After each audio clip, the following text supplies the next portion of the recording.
Baseball cards. It's difficult to think of a single cultural touchstone that has been more impactful in the American sports landscape than baseball cards.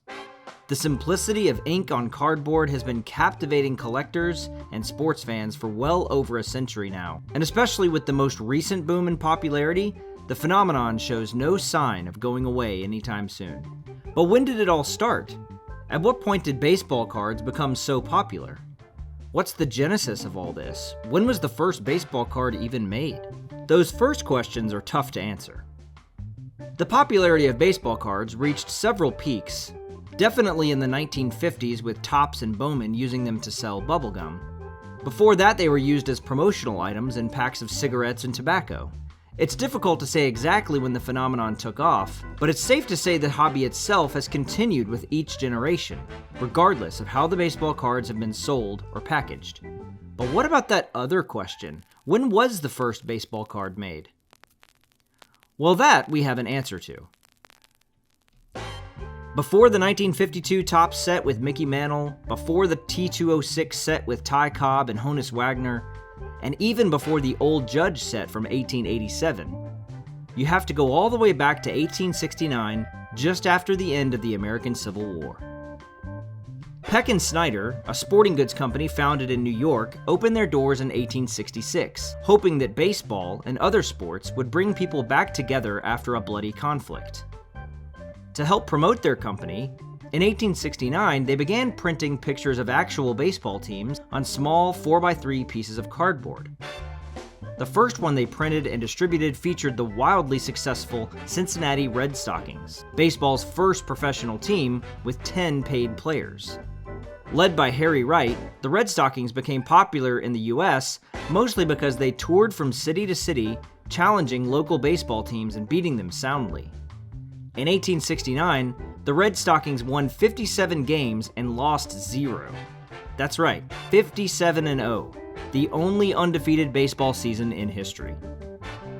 So while it's unclear who at Peck and Snyder decided that they should print a card of the Red Stockings and use it to promote their business, it was undoubtedly the perfect team to go with. By 1869, few baseball fans in the country wouldn't have heard of the Cincinnati Red Stockings with Harry Wright, John Hatfield, and Fred Waterman. The card printed by Peck and Snyder shows all 10 players posed with their bats at the ready, listing their individual names and positions, including their founder Harry Wright, who played center field. Notice also that the players don't have gloves. That's because they didn't play with any. This was before gloves were even added to the game of baseball. The cards came in 2 different sizes. On the back of the smaller version is an advertisement for a baseball reference book sold by Peck and Snyder, which cost 15 cents. The back of the larger version promotes Peck and Snyder's store itself, which was on Nassau Street in New York City. The company printed a few other cards, including one of the New York Mutuals and another of the Atlantic 9, but these weren't as popular at the time because those teams just weren't as good. The actual print run of the Red Stockings cards is unknown. The card isn't even listed or categorized in Jefferson Burdick's American Card Catalog, the most important reference book for cards first published in 1939. So we really know very little about how many of these cards were produced and how widely they were distributed. Most likely they only went as far as New York City and the Northeast. As you'd expect, the rarity of these cards makes their modern-day value incredibly high. Only 13 have been submitted for grading and authentication at PSA, with the highest grade received being a poor 1. 5 have been submitted for grading at SGC, with the highest grade received being a VG3.